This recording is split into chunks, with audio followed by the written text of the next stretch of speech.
pitch. Here it is. Swinging a ground ball, stabbed by Polk. He has it. He underhands the first, and the Boston Red Sox are the world champions. For the first time in 86 years, the Red Sox have won baseball's world championship. Can you believe it? And of course, that call was done by the legendary voice of the Boston Red Sox. That was in 2004. And it is my honor. This man needs no introduction. Um, I proudly bring to you Mr. Joe Castiglione. And Joe, I want to thank you for coming on today. It's a real honor. Thank you, Mike. Great to be with you. Yeah. So, Joe, let me ask you, how did the love for broadcasting begin? Being a frustrated player, I guess. Want to be a big league ball player like so many. And fortunately, I realized around age 10 that I didn't have the skill, so I turned to the next best thing. Yeah. Hold on one sec, Joe. I can't hear you good. Is the volume raised up or? Is it too high? It's too low. I can't hear you. Let me see. All the way up on my phone. Okay, I'm not sure why it's coming low, but we'll try to work on it. So, Joe, let me ask you, if I'm not mistaken, you went to Colgate College and you called a game for Yale Bowl, correct? Yes, of course, I went to Yale Bowl as a kid every Saturday. Growing up, father had 2 tickets in the end zone. I think they were $1 a piece because he was a part-time faculty member. So I was quite a Yale fan, and in 1965, when I was a sophomore, I did the only broadcast I've ever done at Yale Bowl. Colgate beat Yale 7-0. It might have been Coza's first year. Right. So let me ask you, was there always that love for baseball, though, that eventually you wanted to call games for baseball? No question about it. Baseball is my first love. Right. And I used to have my own fungo games in the backyard and announce them all by myself. So I think neighbors thought I was crazy, but that was my first practice. Right. And correct me if I'm wrong, Joe, you grew up a Yankees fan, correct? Oh, yeah. We all learn from our mistakes. But, growing up in Hamden, Connecticut, Yankees were on TV every night. Mel Allen was my broadcast hero, and I had a lot of player heroes. Jerry Coleman was my first, Gil McDougall, and then, of course, Mickey Mantle. Right. And I mean, that had to be just a great time to grow up watching baseball back then because, I mean, so many great players. I mean, there still are, but that crew back then was the cream of the crop. Well, plus the Yankees won every year. So, that was really huge. Right. So, Joe, I believe your first year, what was it, 1979? You called games for the Cleveland Indians? Yeah, I got my first baseball job in '79. I had been anchoring TV, doing TV sports in Syracuse, Youngstown, and Cleveland. And then I moved from the NBC O&O station in Cleveland to the CBS affiliate. Right. I did baseball in '79. And in those days, it was pre-cable TV, so we only did 40 games. Right. They weren't going to preempt CBS primetime programming for a 6th-place team. So we did a lot of weekends. I think we did something like 25 road and 15 home games. Right. And, Joe, Cleveland was a great sports town. It still is. So, I mean, that had to be pretty cool. Even though you weren't there long, it had to be a pretty fun time being in Cleveland back then. Well, I worked in Cleveland 11 and a half years and did baseball 2 years. But it's a great sports town. When they given a reason to turn out, the fans were great. We finished over 500 that first year, 81 and 80. Thankfully, had that rain out, wasn't made up. And it had been a long time since they had finished the 500. So that was critical. And, we really didn't have a chance to win that year. The Orioles won the pennant. Right. It was a case where, the Indians just didn't have very good ownership.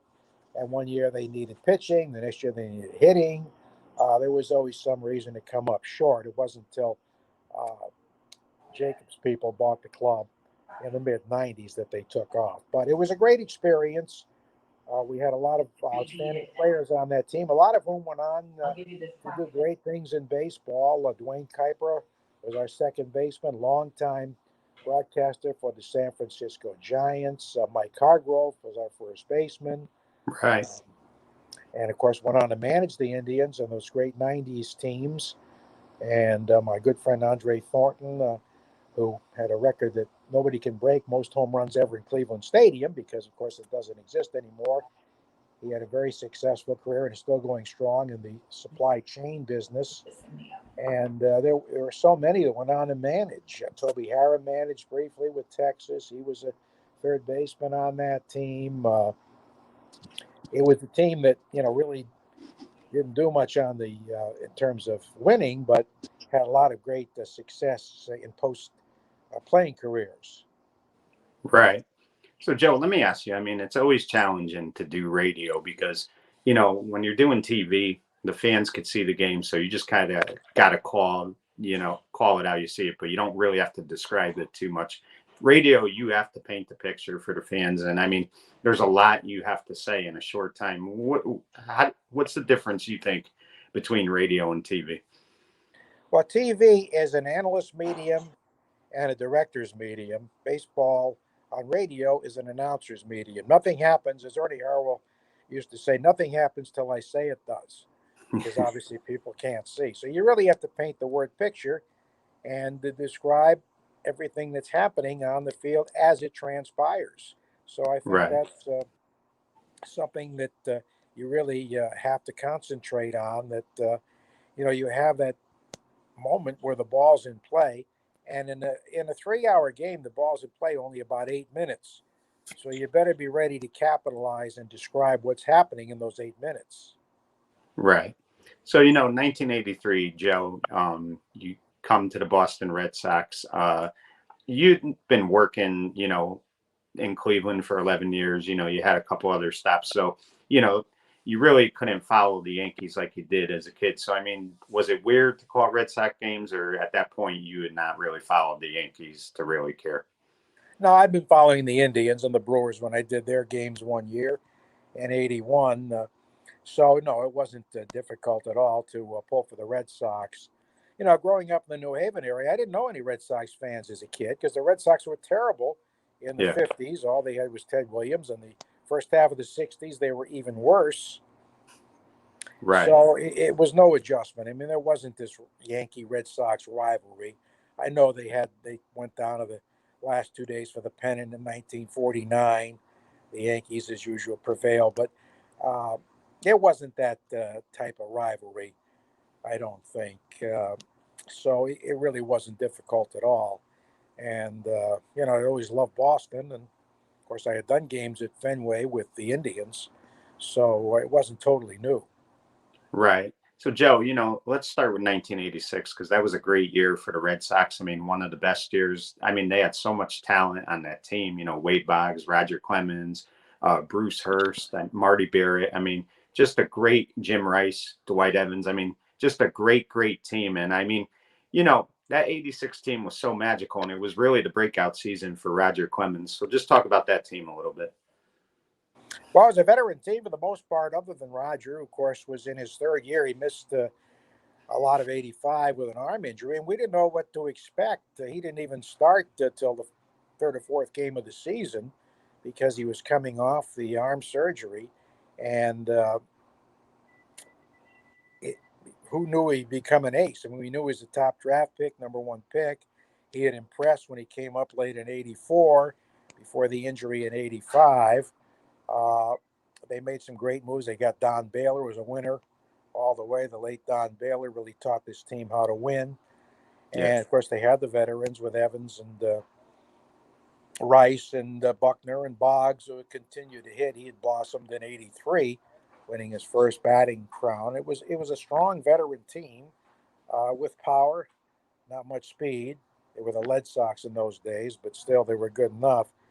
And, pitching was always a question, but Roger developed into an ace, and it really came to fruition with his 20 strikeout game. That really opened eyes. April 29th, 1986. After that, with that, you knew you had something really special. And then, of course, Bruce Hurst developed, and Oil Can Boyd continued to be a consistent winner. And Al Nipper added the starting depth. And, it was a team that went into first place around May 15th and never looked back. Yeah. And, I'm glad you brought up Buckner because I always thought that he got unfair criticism because what a lot of people don't realize, if they do, they're not paying it. If they do, they never bring it up, is they had 2 outs, nobody on in that 10th inning, and Calvin Schiraldi and Bob Stanley could not close the door, and the Mets tied that game. And I always thought it was unfair to always make Buckner the scapegoat because that lead, was squandered when those guys came in. Brutally unfair. And sometimes the fault with Boston fans, New England fans, they always have to point a finger at somebody. They already had blown the lead. That is the critical thing to remember. There's no guarantee they would have won. Even had Buckner made the play and they gone to extra innings, they had blown the lead, and that was critical. Yeah. And it's unfortunate that Billy B really took that to his grave. I know the Red Sox tried to make amends. And they had to throw out the first ball in 05 after winning the World Series. And he handled it well, but it certainly affected his life. He moved to Idaho to get away from some of the acrimony. And it just was totally unfair because he was a winning player, a hard-nosed player. And it really shouldn't have been placed on his shoulders. To me, Bob Stanley, who was dynamite, should have started that inning because he had been throwing great the last couple of days.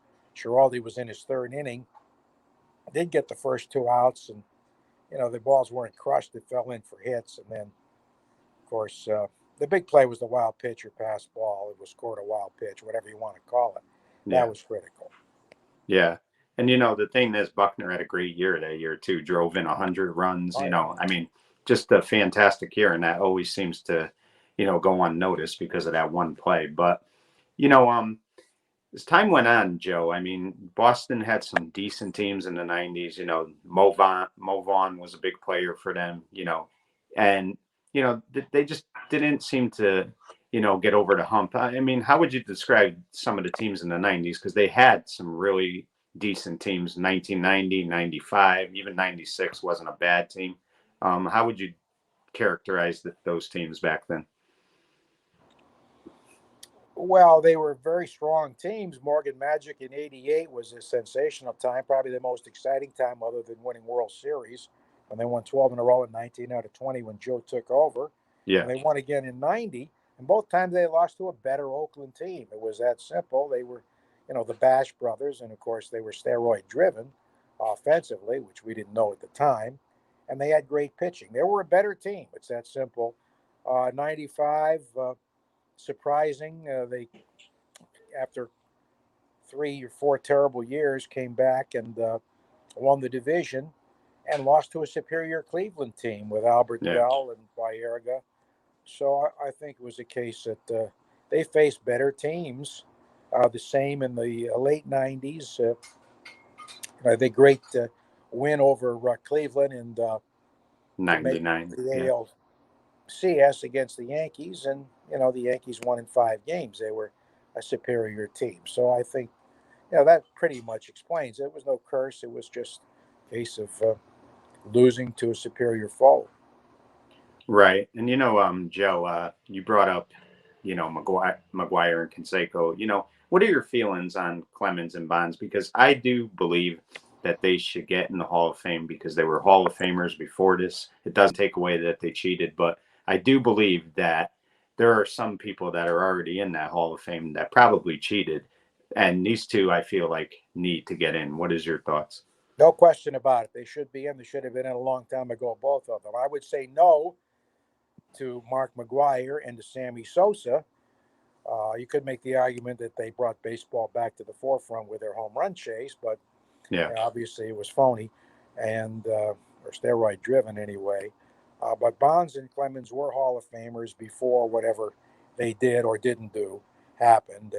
Bonds did it. I'm not sure about Roger. He denies it, and Roger's a good friend, and I believe him. But I think in both cases they should be in. Right. I do as well. And, we'll find out in a couple weeks, but, I really hope they do get in. I mean, it'd be a shame to not see them in. Um, Talk about 2003, Joe, because, that was a very underrated Red Sox team. They took the Yankees to 7 games. And I mean, they had them in the 8th inning. The Yankees made that comeback. But I mean, could you sense after that '03 season that there was something special about this Boston team? Well, we thought it was still a very strong team, but it's certainly a huge disappointment. I mean, to have the lead, it was a team that really mashed. It's still the highest scoring team in Red Sox history. I think they scored over 1,000 runs, and they had tremendous power up and down the lineup. And of course, had the lead late in that 7th game against the Yankees when Grady Little left Pedro in. And my thought was that I could see him leaving Pedro in after his first visit to the mound because the bullpen had been shaky all year. Remember, that's when they tried closer by committee, which was a disaster. Yeah. Although Embry and Timlin were pitching better down the stretch, but still, I thought Grady should have definitely taken him out with Matsui coming up because Matsui had hit him hard, and then he Yeah. proceeded to hit a big double. Pedro had, in his mind was out of the game after the 7th inning, so he probably should have been lifted in any event. But that pretty much ended it for Grady Little. He was a good guy, and I felt bad for him. But in '04, Terry Francona with a clean slate and pretty much the same team, minus a couple. I know Todd Walker moved on, and there were a couple of other changes. And Schilling came in, Yeah. which was very big because, he's a winning pitcher.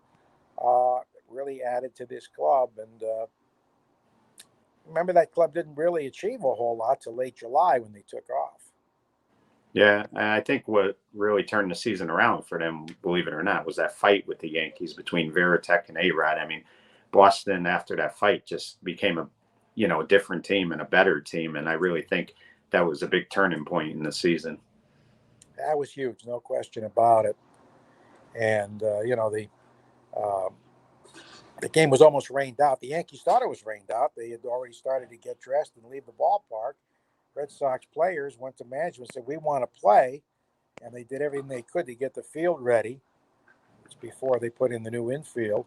And they played the game. And of course, with 1 out in the ninth, Bill Miller hit the walk-off home run against Rivera, which made that leather sandwich that A-Rod got a couple innings before from Jason Varitek so critical.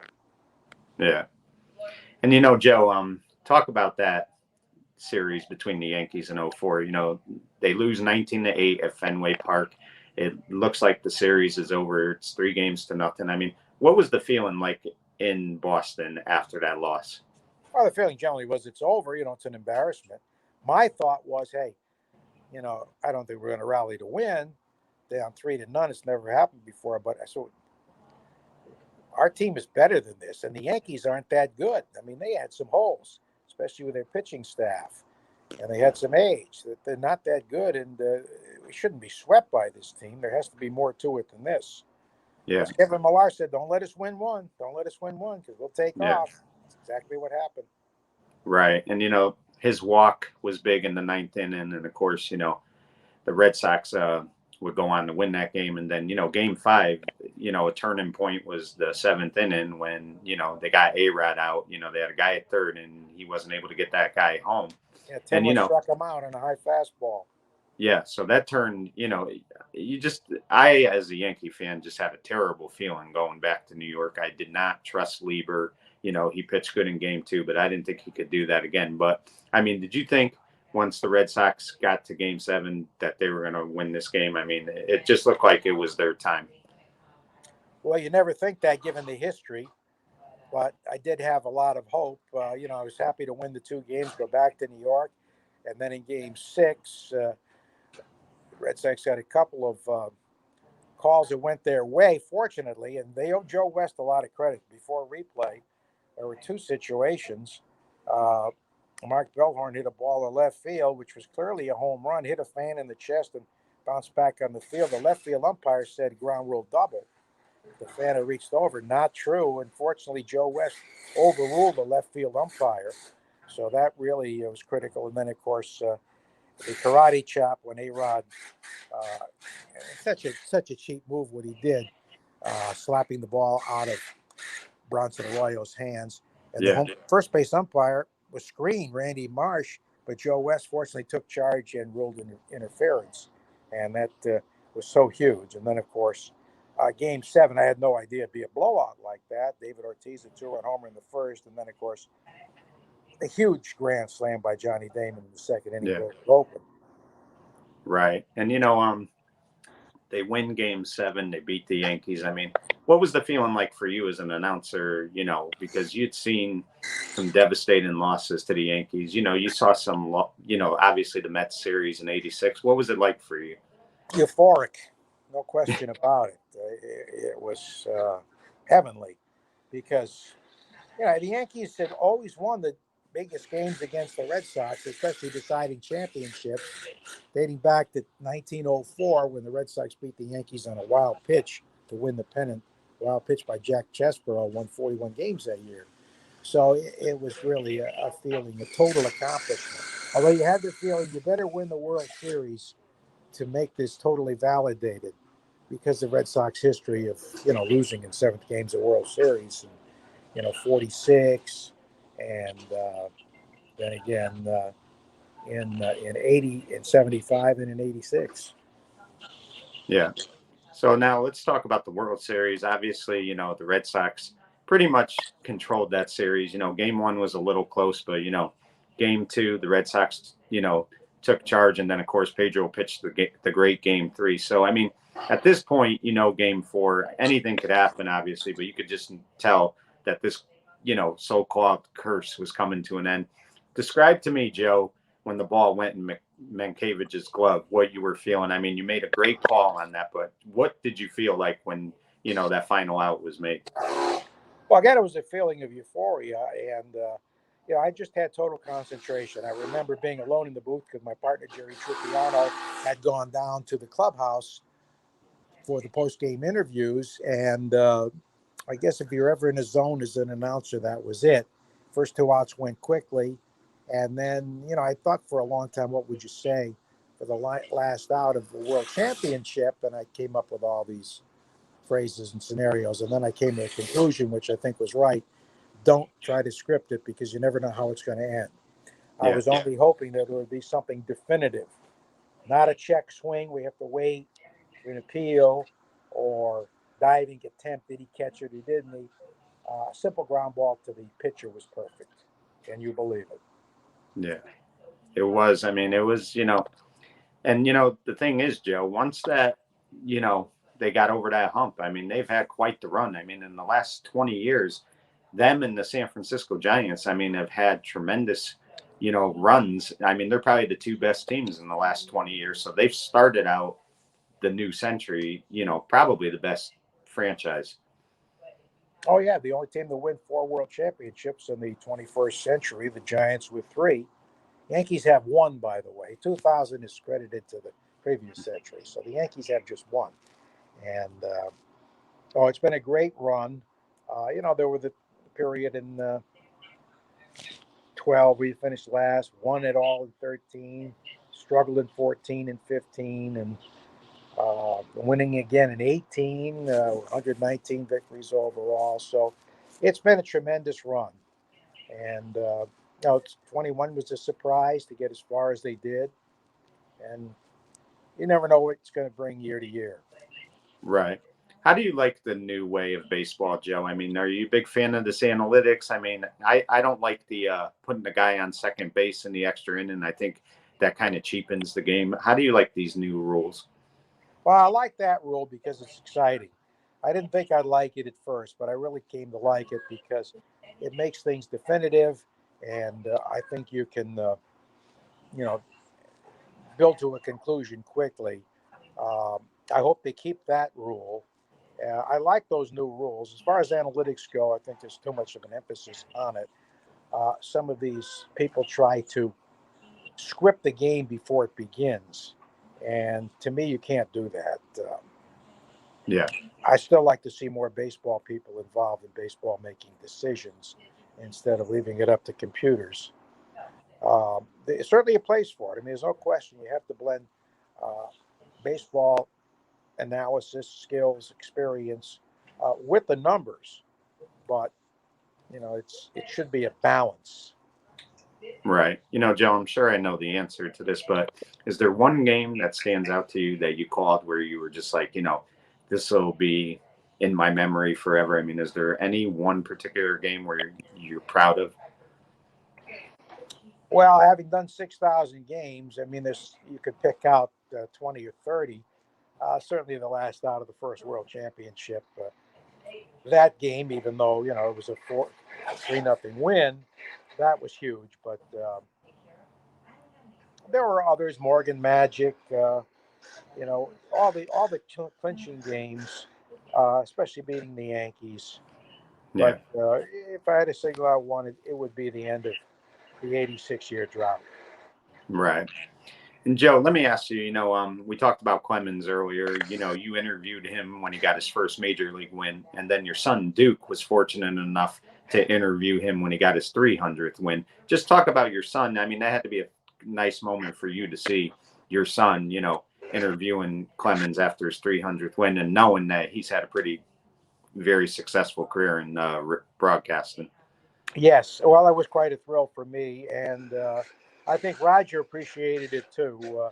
Roger and I were close. I did the 20 strikeout game. I was actually here a year before he arrived. I came to the Red Sox the year he was drafted. We've remained close friends since then, and we talk. He comes to Fenway, and he always comes up to see us, and we have him on the air. And for Duke to be in that position was great. For him to be part of the Yankee broadcast as the roving reporter there when they were on Channel 2 when he worked there was a thrill. And, he appreciated the moment. I think, Roger, of course, was in his zone. He was just flying so high after winning number 300. It was a great moment for our family and Right. for Duke as well. Right. And, Joe, one thing I think has to happen if he does get inducted into the Hall of Fame, that number 21 needs to be retired. I mean, if you think about it, I mean, him and Pedro, you could make the argument they're the two greatest pitchers that franchise has ever had.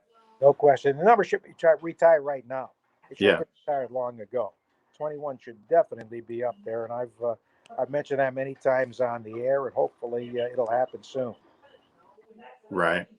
Joe, before we go, what would you say has been the most rewarding thing to you about the game of baseball? If you had to pick anything, what has been most rewarding? Well, I think that my family could experience all the highs. I mean, obviously, they sacrifice too with the time away and, working so many consecutive days in the summertime when people are off. But I think that the fact that they could experience it, the kids and Jan can come to Fenway, and then the grandkids can be with me to make the trips on the road on occasion, but to be in the booth with us, I think that's so rewarding, and just to be able to bring joy to the people of New England and Red Sox fans, to be their intermediary between what's happening on the field and what they hear on the radio. I think that it's been a privilege, and I've been very blessed to be able to do that. Right. Well, Joe, I want to thank you for coming on. It was a real honor for me. Congratulations on a wonderful career. 40 years now with the Boston Red Sox, and to me, you're one of the pioneers in radio, and I really do appreciate you coming on. And again, thank you again. Okay, Mike. Thanks for having me. Thank you, Joe. Have a good day. Take care.